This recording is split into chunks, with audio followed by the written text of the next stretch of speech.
Hello everyone, welcome back to my YouTube channel. आप सभी कैसे हो? और सीटेट की प्रिपरेशन सभी ने स्टार्ट कर दी होगी जिनका 1 या 2 नंबर से रह गया। अगर नहीं की है तो अभी भी कर दीजिए, वेट मत कीजिए, नोटिफिकेशन आएगा तब हम तैयारी शुरू करेंगे। आप सभी को यह इम्पोर्टेंट वीडियो इसको स्क्रिप्ट नहीं करना है। लास्ट में अब बताऊंगी आपको ऑलमोस्ट अच्छी वैकेंसी आपकी आने वाली है और चांस भी आपको 100% मिलेगा। तो प्लीज़ आप सभी अपनी तैयारी कंटिन्यू रखिए। दिसंबर सीटेक वालों को स्पेशली कह रही हूँ बार बार कि अपनी तैयारी कंटिन्यू रखिए। आज की क्लास जो हम स्टार्ट करने जा रहे हैं वो हिस्ट्री क्लास 6 का चैप्टर नंबर 3 है। आरंभिक नगर में हड़प्पा सभ्यता में क्या क्या चीज़ें मिली, क्या क्या चीज़ों का प्रयोग हुआ और उसमें किस किस चीज़ों में हमें इंक्लूड किया। तो ठीक है, विदाउट टाइम ना वेस्ट करते हुए स्टार्ट करते हैं। सबसे पहला है आरंभिक, यानी कि स्टार्टिंग टाइम क्या होता है कि हमें पता होता है कि हमें किस किस चीज़ों का है। तो यहाँ पे सबसे पहला है हड़प्पा सभ्यता के बारे में मैं हाईलाइट कर दूंगी। इसके यहाँ पे इम्पोर्टेंट बताऊंगी कि नोट्स भी आपको मिल सकते हैं, तो प्लीज़ इस चीज़ को बिल्कुल भी डिस्कस ना करें। ठीक है, यहाँ पे कह रहे हैं जो हमारी पृथ्वी थी, जब हड़प्पा सभ्यता की बात होती है तो जो पुरानी इमारतों के द्वारा बनी गई 150 साल पहले बनाई गई पंजाब या पहाड़ी पहली बार रेलवे लाइन बिछाई जा रही थी। जो इस काम में जुटे थे इंजीनियर अचानक हड़प्पा पुरास्थल मिले। पुरास्थल मतलब होता है जहाँ पर चीज़ें, यानी कि धरती के नीचे, बाहर, नदी तट के आसपास हमें पुरानी लकड़ी, मनके, सिक्के ये सभी पाए जाते हैं, उनको हम पुरास्थल कहते हैं। पुरास्थल मैंने आपको बताया था पहले भी पिछली क्लास में। आधुनिक पाकिस्तान में है, इन्होंने सोचा एक खंडहर, खंडहर मतलब जो टूटा फूटा हिस्सा होता है, वहाँ जहाँ अच्छी ईंटें मिलेगी। यह सोचकर जो हजारों हड़प्पा सभ्यता के खंडहरों में हजारों ईंटें उखाड़ के ले गए। मतलब चीज़ें जब हमें मिलती है तो ले गए लोग, यहाँ से लेके चीज़ें भागते हैं। तो रेलवे लाइन बिछाई जिससे पूरी इमारतें नष्ट हो चुकी थी। ये इंपॉर्टेंट नहीं है, मैं अंडरलाइन कर दूंगी जो जो इम्पोर्टेंट है। आगे कह रहे 80 साल पहले पुरातत्वविद जो चीज़ों की खोज करते थे, अध्ययन करते थे, उनको कहते थे। तो उससे पता चला है कि खंडहर महाद्वीप के सबसे पुराने हिस्सों में से एक है। इस नगर की खोज सबसे पहले हुई थी। किसकी हुई थी? हड़प्पा सभ्यता की। इसमें मिलने वाले हजारों चीज़ें मिली हैं जिसके बारे में हम इस शहर का जो निर्माण हुआ था वो 4700 साल पहले हुआ था। ईसा मसीह के जन्म से पहले हुआ था। 4700 साल आपको ईसापुर कहते हैं ना। ईसापुर मतलब होता है ईसा मसीह के जन्म से पूर्व के समय। ठीक है, आगे देखिए 4700 याद रखना। अब इम्पोर्टेंट है जिसके बारे में बताऊंगी, अंडरलाइन कर लेना। ठीक है, या इसको हम हाईलाइट कर लेते हैं। ठीक है, आपके लिए हेल्प होगी हाईलाइट करते हुए। यहाँ पे मैं हाईलाइटर के लिए थोड़ा सा मोटा कर लेती हूँ। आगे है वेरी इंपॉर्टेंट, स्टार बना देती हूँ। इस नगर में 2 या उससे अधिक हिस्सों में विभाजित किया गया था। किसको किया गया था? नगरों को 2 हिस्से में बांट दिया था। पहला हिस्सा जो था वो पश्चिमी भाग यानी छोटा था लेकिन ऊंचाई पर बना था। पहला हिस्सा छोटा था, पश्चिमी हिस्से में था। ये पश्चिमी हिस्सा मान लीजिए इस जगह था और पूर्वी हिस्सा इस जगह मान लीजिए। ठीक है, पूर्वी हिस्सा बड़ा था, ये छोटा था। ये छोटा बता देती, ये इससे बड़ा है तो बड़ा बना देती हूँ। लेकिन निचले इलाके में था, ये नीचे नीचे की तरफ जो नीचे नीचे घर होते हैं ना उनके इलाकों में था। ऊंचाई वाले भाग को पुरातत्व नगर ने नगर दुर्गा, ऊंचाई मतलब ये जो ऊंचाई पे बना हुआ था ये ऊपर की तरफ बना हुआ था और ये नीचे की तरफ बना हुआ था, तो इस भाग को नगर दूर और निचले वाले हिस्से को निचला नगर कहा गया। निचला नगर मतलब नीचे बना हुआ। दोनों हिस्सों में 4 दीवारी की पक्की ईंटें बनाई जाती थी। ये पॉइंट याद रख लो, ये हाईलाइट कर लेना। ठीक है, मैंने इसलिए ब्लू कलर से रख दिया। इसकी ईंटें अच्छी तरह पकी थी कि हजारों साल भी दीवारें खड़ी थी, यानी इतनी मजबूती से बनाए गए थे ये नगर। तो इनकी ईंटें तभी ही इतने साल होने के बाद, यानी कि 150 साल बीत जाने के बाद, हड़प्पा सभ्यता हमें 4700 साल पहले हमें उनका निर्माण हुआ था। तो उस समय भी आज तक भी ये ईंटें कह रहे हैं कि यहाँ पे खड़ी की खड़ी है। दीवार बनाने के लिए ईंट में चिनाई की जाती। चिकनी मिट्टी की जो चिनाई होती, एक आपने स्लेट देखी होगी। पहले क्या होता था, एक तख्ती होती थी, तख्ती पे अगर याद होगा तो तख्ती पर यहाँ पे स्लेट से गीली मिट्टी करके, जैसे चूल्हा होता था चूल्हे पे गीली मिट्टी करके चिकनाई की जाती है, उसी तरीके से ये चिकनाई की बात की जा रही है। एक तख्ती होती है जिसमें हम लिखते थे। ठीक है, और इसका वो उस पर कलम से लिखा जाता था, तो उसी तख्ती पर भी चिनाई की जाती थी। तो इस तरीके से चूल्हे पे भी चिकनाई की जाती थी। चिनाई इस तरीके करते हुए दीवारें बहुत ही खूबसूरत लगती थी। अब है नगरदुर्ग में कुछ खास बातें बता रहे हैं, वेरी इंपॉर्टेंट है। कुछ नगरों के नगरदूत में कुछ खास बातें बनाई गई थी। मिसाल के तौर पर मोहनजोदड़ो में तालाब बनाया गया था, इम्पॉर्टेंट है इसलिए इसको हाईलाइट कर लेना, जिसे पुरातत्वविदों ने महान स्नानघर कहा है। इस तालाब को बनाने के लिए ईंट या प्लास्टर का इस्तेमाल किया गया था। इसमें पानी का रिसाव रोकने के लिए प्लास्टर के ऊपर चारकोल की परत चढ़ाई गई थी, मैं बताऊंगी अभी। और इस सरोवर में 2 तरफा से उतरने के लिए सीढ़ियां बनाई गई थी और चारों ओर कमरे बनाए गए थे।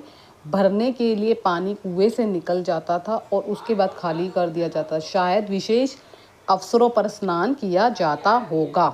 ठीक है, ये इम्पोर्टेंट है। इसकी पिक्चर मैं आपको दिखा देती हूँ, नीचे की तरफ होगी, नीचे वाले पिक्चर्स में होगी। ये देखिए, ये महास्नानघर है। इस तरीके से यहाँ पे बनाया गया है कि यहाँ पे चारों तरफ, ये देखिए, ये चारों तरफ यहाँ पे जो सीढ़ियाँ हैं, ऊपर और नीचे उतरने की सीढ़ियाँ हैं, इस तरीके चारों तरफ, इधर भी है, इधर भी है। ये स्नानघर विशेष अवसर पर ही स्नान किया जाता है, यहाँ पे एक्सप्लेन करा हुआ है। ठीक है, इसको हम कहते हैं। और वेरी वेरी इंपॉर्टेंट पॉइंट है एक और, कालीबंगा और लोथन में हमें अग्निकुंड मिले थे और यज्ञ किए गए जाते थे। यहाँ पे जो अग्निकुंड थे वहाँ पे यज्ञ किया जाता है। लेकिन हड़प्पा, मोहनजोदड़ो और लोथन जैसे नगरों में बड़े बड़े भंडार गृह जहाँ पे अनाज रखे हुए होंगे या खाने पीने की चीज़ों का इस्तेमाल किया गया होगा। अब यहाँ पे पिक्चर में आपको मैं हर एक स्टेट बता देती हूँ उपमहाद्वीप का आरंभिक, जहाँ पे मोहनजोदड़ो की बात की गई है जो सिंधु नदी के पास बहती हुई है। हड़प्पा सभ्यता ये रही। ठीक है, मैं दोबारा दिखा देती हूँ, पिक्चर्स ऊपर चली गई है, कोई बात नहीं। हड़प्पा सभ्यता है, मोहनजोदड़ो है, धोलवीरा है, लोथन ये है, जो इसके बारे में हमने 3 चीज़ों के, लोथन, मोहनजोदड़ो और हड़प्पा। लोथन और एक जगह और बताई थी मैंने यहाँ पे मोहनजोदड़ो में, जहाँ पे हमें कालीबंगा में हमें क्या मिले हैं, अग्निकुंड। और यज्ञ में मोहनजोदड़ो यज्ञ किए जाते थे, जहाँ जहाँ भंडार गए, हड़प्पा, मोहनजोदड़ो और लोथन में। ठीक है, आगे की तरफ जाने से पहले एक यहाँ पे कोटेशन दे रखी है, इसको भी पढ़ना जरूरी है। ठीक है, ये जो कोटेशन देती है ना, इसमें कहीं ना कहीं उठा के क्वेश्चन भी दे देते हैं कई बार। तो ये नगर आधुनिक पाकिस्तान के पंजाब और सिंध प्रांत, यानी भारत की गुजरात, राजस्थान, हरियाणा और पंजाब प्रांतों में मिले हैं। इन सभी स्थलों में पुरातत्व की अनोखी वस्तुएं मिली हैं, जैसे कि मिट्टी के लाल बर्तन जिन पर काले रंग के चित्र बने हैं, पत्थर के बाट है, मोहर है, मनके, तांबे के उपकरण और पत्थर के लंबे लंबे ब्लेड मिले। ये सारी चीज़ उस समय मिली गई थी, हरियाणा पंजाब के, पाकिस्तान में बात कर रहे हैं। ठीक है, इसको ध्यान में रखना है। आगे चलते हैं। आगे कह रहे हैं आप भवन और नाले कैसे थे और सड़क कैसी थी। जो आप हड़प्पा नगरों में ईंटों की चिनाई होती थी, और देखो यहाँ पे ईंटों की चिनाई किस तरीके से की जा रही है। ईंटें एक तरफ जाने का और एक तरफ आने का रास्ता बनाया जा रहा है, तो इस तरीके से यहाँ पे ईंटों की चिनाई की जाती थी, ये ध्यान रखना है। अब नगर कैसे थे, घर कैसे थे, ठीक है, सड़कें कैसी थी, भवन कैसे थे, इसके बारे में हम डिस्कस करेंगे। इन नगरों के आमतौर पर 1 से 2 मंजिलें होती थी। ठीक है, घर के आंगन के चारों तरफ कमरे बनाए जाते थे। अधिकांश घरों में एक स्नान घर भी होता था और कुछ घरों में कुएं भी होते थे। कई नगरों में ढके हुए नाले, इस सावधानी से लाइन बनाई जाती थी। हल्की नाली में जो ढलान होती थी, ताकि जो पानी है आसानी से, देखिए एक ढलान बनाते हैं इस तरीके से, जो पानी का रिसाव है वो सीधा नालों की तरफ जाके सीधा मेन होल में जाके अपना सीधा मेन होल भी बताती हूँ मुझे उसको कहते हैं। ठीक है, अक्सर कह रहे हैं, अक्सर घरों में नालों की सड़कों की नालियों से जोड़ दिया जाता था, जो आजकल भी होता है। बाद में इन बड़े नालों में मिल जाती थी, क्योंकि ढके होने के कारण जगह जगह मेहोल बनाए जाते। इस तरीके से एक घर की नाली जो होती थी, बड़ी वाली नाली के यहाँ पे मेहोल के अंदर इसको जोड़ दिया जाता था। इस तरीके से उस मेहोल की भी आसानी से सफाई हो जाती। घर, नाले और निर्माण योजनाबद्ध तरीके से एक साथ बनाए जाते थे। ठीक है, अब वो उसके बारे में भी। अब नगरीय जीवन कैसा था हड़प्पा सभ्यता का, देखिए यहाँ पे घर के जो आसपास के लोग थे, ये इस तरीके की नाली होती थी, यहाँ पे बड़ा होल होता था और होल के थ्रू यहाँ पे बनाए जाते थे। हलचल बड़ी थी। ऐसे लोग जो खास तरह की योजना में जुटे थे, शासक लोगों को दूर दूर से ले जाते थे, धातु लाते थे, बहुमूल्य पत्थर लाते थे, चीज़ें मंगवाते थे। शासक बहुत खूबसूरत मनके, सोने चांदी, आभूषण जैसी कीमती अपने पास रखते थे, और जो नगरों में लिपिकियाँ मिलती थी जो मोहर पर लिखते थे, शायद उन्हीं चीज़ों को ही बच पाई है। ठीक है, आगे कह रहे हैं इसके अलावा नगर में शिल्पकारों के पुरुष और स्त्री रहते थे। अपने घर या किसी उद्योग स्थल में तरह तरह की चीज़ें बनाते होंगे।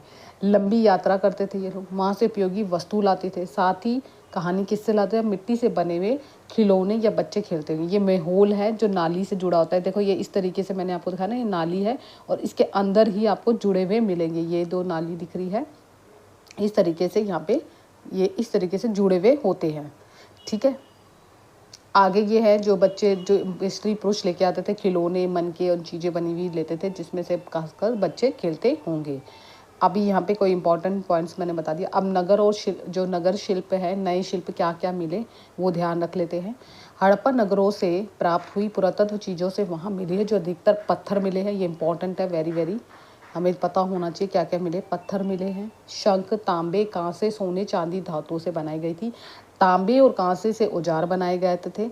हथियार, गहने और बर्तन बनाए जाते थे। सोने और चांदी गहने भी बनाए जाते थे। यानी तांबे और कांसे से औजार, हथियार, गहने, पत्थर, सोने चांदी से गहने पत्थर भी बनाए जाते। यह सभी वस्तुएं जो बनाई जाती थी मनके और बाट और फलक से बनाई जाती थी। ये बाट होते हैं, सफ़ेद रंग के होते हैं, जिसको बड़ी एक चट पत्थर नाम से बनाया जाता है। बहुमूल्य वस्तु होती है और उसको तोड़ने के लिए भी प्रयोग किया जाता था। ठीक है, ये हो गया स्प्लेन, ये हो गया सोने चांदी, और ये फलक हो गए। ये इस तरीके से फलक बनाए जाते हैं जो कि ये आगे यहाँ पे स्प्लेन भी किया गया है। इन्होंने जो ये पत्थरों को काट कर अलग से बीच में छेद करके धागा डालकर ये मालाएं बनाई जाती थी, और ये आजकल के लोग आपने देखा होगा कहीं ना कहीं पहनते भी है। ठीक है, आगे पढ़ते हैं जो वेरी वेरी इंपॉर्टेंट है। ठीक है, हड़प्पा सभ्यता के जो लोग थे वो मोहर बनाते थे, आयतकार की इस तरीके की शेप की मोहर बनाते थे। मोहर को जानवरों के चित्र मिलते थे, उस पर जानवरों के चित्र बना देते। हड़प्पा सभ्यता के लोग काले रंग से डिजाइन करके लाल मिट्टी के बर्तन बनाते थे। बर्तन मतलब उसमें मिट्टी जो बर्तन होता था वो लाल रंग का होगा, उसमें लाल रंग की जो कुछ ना कुछ मिट्टी से चीज़ें बनाते थे और उसमें काले रंग का डिज़ाइन बना देते ताकि वो बहुत ही सुंदर और आकर्षित लगे। ये वेरी वेरी इंपॉर्टेंट है कि किस तरीके से विशेषज्ञ एक कैसे मूर्तिकार बनाते हैं, तो इस तरीके को ध्यान में रखना है। 7,000 साल पहले मेड़गढ़ में कपास की खेती होती थी। मोहनजोदड़ो से कपड़े के टुकड़े के चांदी का एक फूलदान का ढक्कन मिला है। कुछ तांबे की वस्तुएं चिपके हुई मिली है। पकी हुई मिट्टियाँ और फेन से बनी हुई सूत कताई का इस्तेमाल होता था। सूत कताई का भी मैं आगे पढ़ाऊंगी क्योंकि ये इंपॉर्टेंट है। इस तरीके से यहाँ पे एक और बात बताई गई है जो आपने ये चित्र देखा है कि यहाँ पे अधिकांश वस्तुओं का नाम विशेषज्ञ करते थे। विशेषज्ञ को उसे कहते हैं जो किसी साथ खास चीज़ को बनाने के लिए प्रशिक्षण दिया जाता है, यानी कि उनको शिक्षित किया जाता है, टीचिंग दी जाती है ताकि वो पत्थरों को तराशने, मन के चमकाने, मोहर की पच्चीकारी करने। मोहर मतलब मोहर इस तरीके से मोहर होती थी और उसमें रेड कलर का साइन होता था, वो चिपकी हुई होती थी जो भी कोई इंपॉर्टेंट डॉक्यूमेंट्स होते थे। मूर्ति का चेहरा कितना आकर्षक धन है, ये किसी विशेषज्ञ के प्रशिक्षण के द्वारा ही बनाया गया है। दाढ़ी कितनी अच्छी तरह दर्शाई गई है, यह किसी विशेषज्ञ मूर्तिकार का काम ही हो सकता है। ये ऊपर दिखी गई है, यहाँ पे ये दिखा दी है। तो ये इस तरीके से इन्होंने एक्सप्लेन हमें किया है। आगे करें, हर व्यक्ति विशेषज्ञ नहीं बन सकता। पता नहीं क्या इस पुरुष ऐसे कामों में प्रशिक्षण थे, हासिल करे हुआ था, या केवल महिला, या कुछ दोनों ही इस काम में दक्ष थे। अब फेंस के लिए इम्पोर्टेंट है, इसको ध्यान में रख लीजिए, वेरी वेरी इंपॉर्टेंट है। पत्थर और शंख प्राकृतिक तौर पर बनाए जाते थे, लेकिन फेंस जो होती थी वो कृत्रिम रूप से तैयार की जाती थी। कृत्रिम मतलब एक अलग से कृत्रिम होता है कि किसी बनावटी चीज़ से हमें तैयार करना। बालू या स्फटिक पत्थरों के चूने से, चून को गोंद में मिलाकर उसे वस्तुएं बनाई जाती थी। जैसे हम मटके से, जैसे चिकनी मिट्टी से हम घर बनाते हैं, मटके बनाते हैं, तो उसी तरीके से उसके बाद उन वस्तुओं को एक चिकनाई चढ़ा दी जाती थी। चिकनी मिट्टी के रंग नीले रंग के हल्के समुद्री हरे होते थे। तो फेन से मनके बनाए जाते थे, चूड़ियाँ, बाले और छोटे बर्तन बनाए जाते थे। तो इसको ध्यान में रखना है। अब कच्चे माल की खोज वेरी वेरी इंपॉर्टेंट है। कच्चे माल का पदार्थ कब शुरू हुआ, हड़प्पा सभ्यता साल के बारे में बता रहे हैं, तो इसी साल में हो शुरू हो गया था। इसका मतलब है कि कच्चा माल उस पदार्थ को कहते हैं जो प्राकृतिक रूप से मिलते हैं और किसान या पशुपालक उसका उत्पादन करते हैं। लकड़ी या धातु के अयस्क मिट्टी उत्पादन से रूप से उपलब्ध कच्चे माल हैं। इनसे फिर कई तरह की चीज़ें बनाई जाती हैं। मिसाल के तौर पे किसानों द्वारा पैदा किए जाने वाले कपास को हम कच्चा माल कहते हैं। इसके बाद कताई बुनाई करके कपड़ा तैयार किया जाता था। हड़प्पा लोगों से कई सारी चीज़ें वहीं मिलती हुई दिखाई दी है, जिसमें लोहा है, सोना है, तांबा, चांदी, बहुमूल्य पत्थर और दूर दूर से आयात करते थे। यानी कि यहाँ से निर्यात करना और वहाँ से लेके आना, इसको कहते हैं आयात। ठीक है, आगे हम समझते हैं आगे और क्या क्या चीज़ें जो इम्पोर्टेंट है। हड़प्पा सभ्यता के जो लोग थे वो तांबे का आयात करते थे, आज के राजस्थान से करते हैं, यानी कि आयात कहाँ से करते हैं, राजस्थान से। पश्चिमी एशियाई से देश ओमान से भी तांबे का आयात करते थे। कांसे बनाने के लिए तांबे में मिलाई जाने वाली धातु जो टिन होती थी उसका आयात आधुनिक ईरान पाकिस्तान से किया जाता था। सोने का आयात आधुनिक कर्नाटक और बहुमूल्य पत्थरों का आयात गुजरात, ईरान और अफगानिस्तान में किया जाता था। ये वेरी वेरी इंपॉर्टेंट है। इस चीज़ को जैसे ऑप्शन में देते हैं ना, कॉलम 1 और कॉलम 3 में मैचिंग का दे सकते हैं, तो इस चीज़ को ध्यान में रखना है। नगरों में रहने वालों का भोजन किस तरीके था हड़प्पा सभ्यता का। लोग नगरों के अलावा गांव में रहते थे, अनाज उगाते थे, जानवर पालते थे। किसान चरवाहा ही शहरों वाले में रहने वाले शासकों लेखकों के लिए दस्तकारों को खाने के सामान देते थे। पौधों के अवशेष से पता चलता है हड़प्पा के लोग गेहूँ, जौ, दालें, मटर, धान, तिल, सरसों उगाते थे। कौन कौन से, किसान और उसके चरवाहा। जो पशु पालते हैं तो उनको घास वगैरह खिलाने के लिए किसी जगह ले जाते हैं तो उनको चरवाहा कहते हैं। किसान तो पता है ये कैसी खेती वगैरह करते हैं तो उनको किसान कहा जाता था। अब यहाँ पे क्या कह रहे हैं, जुताई उस समय क्या होती थी। अब इसमें ज़मीन की जुताई, हल का प्रयोग एक नई बात हो गई, इंपॉर्टेंट है ये भी वेरी वेरी। हड़प्पा काल के हल तो बचे नहीं पाए क्योंकि लकड़ी से बने हुए थे। अब हल का प्रयोग खिलौने के रूप में बारिश में कम होती थी। सिंचाई के लिए लोग बहुत से तरीके अपनाए। पानी का संचय मतलब इकट्ठा किया जाता होगा, ज़रूरत पड़ने पर उसे सिंचाई के लिए भी प्रयोग किया जाता था। तो हड़प्पा की सभ्यता के लोगों ने बताया कि क्या बनाए जाते थे, ज़मीन के अंदर मिले, यानी हड़प्पा सभ्यता की लकड़ी से बनाए जाते थे हल पहले। आगे हम पढ़ेंगे लोहे से बनाने लगे तो जो मजबूत थे, ये लकड़ी से ही बनाया हुआ एक हल है जो खेती जोतने के लिए काम किया जाता है। हड़प्पा के लोग गाय, भैंस, बकरियां पालते थे। बस्तियों के आसपास तालाब और चारागाह होते थे, लेकिन दूर सूखे मवेशियों और झुंड को चारा कराने के लिए एक जगह से दूसरी जगह भी जाया करते थे, दूर दूर तक। आगे कह रहे हैं ले जाएगा, जैसे मीठे फल बहुत ज़्यादा आ गए थे, फलों को इकट्ठा करके मछलियाँ पकड़ते थे, हिरण और जानवरों का शिकार करते थे। अब यहाँ पे एक घटना दी गई है गुजरात में, हड़प्पा कालीन सूक्ष्म नगर में बताया गया, छोटा सा हिस्सा बताया है। कच्छ के इलाके के खादिर बेद के किनारे धोलवीरा नगर है। कौन सा नगर है, धोलवीरा नगर बसा था। वहाँ पानी साफ मिलता था, जमीन उपजाऊ थी। हड़प्पा सभ्यता के लोग 2 भागों में विभाजित थे। उन्होंने धौलवीरा को 3 भागों में विभाजित किया गया था, बांटा गया था। हर हिस्से के चारों हिस्सों में पत्थर की ऊंची ऊंची दीवारें बनाई जाती थी। अंदर जाने के लिए बड़ा सा एक प्रवेश द्वार बनाया जाता था। इस तरीके से एक खुला हुआ दरवाज़ा था, मैदान था जहाँ सार्वजनिक कार्यक्रम आयोजित किए जाते थे। वे कुछ अवशेष मिले हैं लिपि के, जो बड़े बड़े अक्षरों में पत्थरों से खुदा गया है। अभिलेख तो पता ही है, जहाँ पे पत्थरों से उत्कीर्ण किया जाता है, धातु से किसी चीज़ को बनाया जाता है, और लकड़ी से जड़ा गया था। यह एक अनोखा अवशेष है क्योंकि आमतौर पर हड़प्पा जो थी वो ज़्यादातर मुहर जैसी छोटी वस्तु ही पाई जाती थी, लेकिन ये अनोखा इसलिए था क्योंकि यहाँ पे लकड़ी से अवशेष को बनाया, यानी इसमें लकड़ी थी और लकड़ी पर ही कुछ लिखा हुआ गया होगा। अगला जो इम्पोर्टेंट है इसको भी समझ लेते हैं। गुजरात की खंभात की खाड़ी में मिलने वाली सांबर नदी की उपनदी के किनारे एक लोथल नगर था। पहले हमने पढ़ा धोलवीरा के बारे में। स्थान बसा हुआ जहाँ कीमती पत्थर जैसे कच्चा माल आसानी से मिल जाता है। पत्थर, शंखों और धातुओं से बनाई गई चीज़ों का महत्वपूर्ण केंद्र माना जाता है। हमें स्टार्टिंग में भी हमने पढ़ा था कि लोथल और कालीबंगा में हमें क्या मिले थे, मोहनजोदड़ो, हड़प्पा सभ्यता, और लोथल में हमें क्या मिले थे, भंडार गृह मिले थे। तो यहीं पर ही यहाँ पे जगह बता रहे हैं कि यहाँ पे लोथल है तो लोथल के बारे में बताया, तो भंडार गृह भी था। इस भंडार गृह से ही कहीं मुद्राएं और मुद्रांकन, और यानी मुद्रांकन या मुद्राएं क्या होती है, तो गिल्ली मिट्टी से दबने वाली की छाप से खुद मिली थी। तो यानी यह लोथल का बंदरगाह है जहाँ पे आने जाने के लिए नावें रुकती थी और माल को चढ़ाया और उतारा जाता था।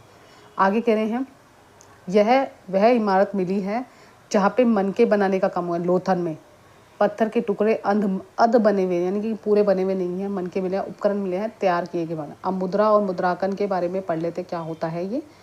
ये एक मोहर का पार है जिसमें बड़े डिब्बे या थैलों में चिन्हित करने के लिए किया जाता है। एक जगह से दूसरी जगह भेजे जाने वाला थैला बंद करके मोहरों की गीली मिट्टी पोत दी जाती है और इसको कहते हैं मोहर की छाप, यानी मोहरबंदी। इस तरीके की छाप को ज़्यादातर प्रयोग किया जाता था किसी भी इंपॉर्टेंट डॉक्यूमेंट्स को भेजने के लिए। अंत कैसा हुआ, 4700 में इनका निर्माण हुआ और 3900 साल पहले एक बड़ा बदलाव देखने में अचानक लोगों ने नगरों को छोड़ दिया। लेखन मोहर बाटे को बंद कर दिया। दूर दूर से कच्चा माल आयात कम हो गया। मोहनजोदड़ो में सड़कों पर कचरे के ढेर बनने लगे। जल निकासी प्रणाली नष्ट हो गई। सड़कों पर झुग्गी नुमा घर बनाए जाने लगे। ठीक है, इस तरीके से हो गया। अब आगे कह रहे हैं सब कुछ क्यों नष्ट हुआ, इसका रीज़न क्या था? कुछ विद्वानों का कहना है कि नदियाँ सूख गई थी, जंगलों का विनाश हो गया था। कारण हो सकता है ईंटें पकी होने के कारण पकाने के लिए ईंधन की ज़रूरत पड़ती थी। इसके अलावा मवेशी के बड़े-बड़े झुंडों से चारागाह और घास वाले मैदान समाप्त हो गए। बाढ़ आ गई, यानी बाढ़ आने के कारण ये सारी चीज़ें हुई हैं, उनका मानना था। लेकिन इन कारणों से यह स्पष्ट नहीं हो पाता कि नगर का अंत कैसे हुआ। बाढ़ या नदियों के सूखना का असर भी कुछ इलाकों में हुआ था, लेकिन ऐसा लगता है कि शासकों का नियंत्रण समाप्त हो गया था। जो भी हुआ, परिवर्तन का असर बिल्कुल साफ दिखाई देता है कि आधुनिक पाकिस्तान के सिंध और पंजाब साइड में जितनी भी बस्तियां उजड़ गई थी, कई लोग पूर्व और दक्षिण के इलाकों में छोटी-छोटी बस्तियों में जाकर रहने लगे। इसके अलावा लगभग 1400 साल पहले नगर का विकास हुआ, जिसके बारे में हम 5 और 8 में पढ़ेंगे। यहाँ पे एक और डिस्कस कर लेते हैं मिस्र के बारे में। यहाँ पे बता रखा है कि नील नदी के आसपास का जो शहर है, उसको छोड़कर मिस्र का अधिकांश भाग रेगिस्तान में है। 5000 साल पहले मिस्र में लोग क्या करते थे, सोना, चांदी, हाथी दांत, लकड़ी, जवाहरात लाने के लिए दूर-दूर सेनाएं भेजी जाती थी। और ये जो पिंड बने होते हैं, इसको पिरामिड कहते थे। जब मकबरे बने होते थे, इसमें पुराने समय के जो मर जाने वाले शव होते थे, उनको दफनाया जाता था। तो उनकी सुरक्षा के लिए इसे मम्मी भी कहा जाता है, तो इस चीज़ को ध्यान में रखना। इन शवों के साथ बहुत सारी चीज़ें दफनाई जाती थी, खाद्य पदार्थ, वस्त्र, गहने, वाद्य यंत्र, हथियार, जानवर आदि। सेवक और सेविकाओं को भी दफनाया जाए। दुनिया के शवों को दफनाने की परंपरा पहले मिस्र में 200 साल पहले, यानी कि यहाँ से ठीक ज़्यादातर धन दौलत जिनके पास होती थी, वो इन सब चीज़ों को कहते थे। ये परंपरा इसलिए थी क्योंकि वहाँ पे लोग अमीर हो जाते थे, इस परंपरा को अपना रहे थे। तो ये 5000 साल पहले की बातें हैं। तो आपने सभी ने पढ़ लिया कि इसमें कौन कौन सा है। और मैंने आपको पहले भी बताया कि हर एनसीईआरटी बुक्स को पढ़ना बहुत इंपॉर्टेंट है, क्योंकि आपको इससे आइडिया लगेगा कि कितने कितने क्वेश्चन किस किस बीच में से पूछ सकते हैं, वो इजीली आप समझ पाओगे। आपको एनसीईआरटी बुक्स को ही डीपली अच्छी तरीके से पढ़ना है। अब इम्पोर्टेंट पॉइंट्स मैंने आपको शुरू से बताया है। पहला इम्पोर्टेंट है कि आपकी वैकेंसी केंद्र विद्यालय, एनवीएस, ईएमआरएस यानी कि एकलव्य स्कूल की, साथ ही साथ आपकी बीपीएससी ट्रायल 4.0 की जब बात हो रही है, 1.5 लाख समथिंग वैकेंसी आने वाली है, जिसमें 1st to 5th, 6th to 8th, 9th to 10th and अलग से 11th और 12th, ठीक है। इसके अलावा आपकी सुपर टेक की भी बात हो रही है, लेकिन अभी जब तक पूरा डिटेल या नोटिफिकेशन नहीं आता तब तक मैं श्योरिटी नहीं, क्योंकि कह रहे हैं 2025 तक आएगी, तो चांसेस हैं 24 तक, तो चांसेस मुझे नहीं लगते, लेकिन 25 तक तो आएगी। तो इसलिए दिसंबर आपके लिए ये सारा बेनिफिट आप उठा सकते हो। DEET+B की भी वैकेंसी आएगी, PRT, TGT और PGT की भी।